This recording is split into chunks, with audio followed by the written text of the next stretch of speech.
All right, it seems new Federal Resources Minister Keith Pitt has hit the ground running, flagging support for more coal-fired power stations in the Galilee Basin. What a refreshing change from the doom and gloom we see from the Greens-Labor coalition. Each day they'd shut down coal mining in Queensland tomorrow if they had their way, throwing tens of thousands of people out of a job. Now, during last year's election campaign, I spent a week or so in those mining areas around Mackay and Gladstone, Rocky and Townsville. We did a few flights in and out of the region and we were on the road a fair bit, and what struck me most was the reliance these towns have on mining. You walked into any airport passenger terminal and you're greeted by a swarm of high-vis yellow and orange shirts. You walk into any restaurant or hotel lobby and you're greeted by a clutch of workers heading to the Galilee Basin or on their way home.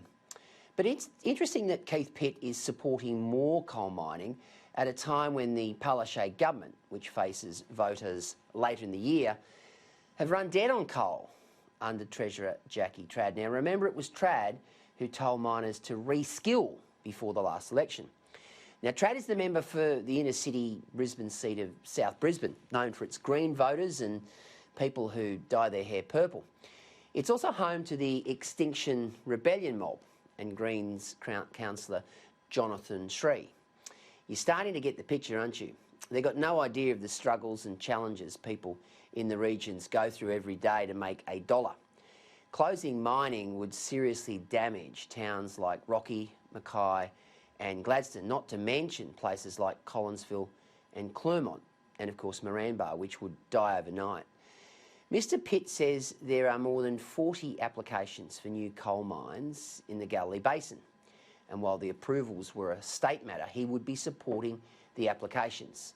Pitt says there's a great opportunity to deliver cleaner coal mines, reducing carbon emissions by as much as 90%.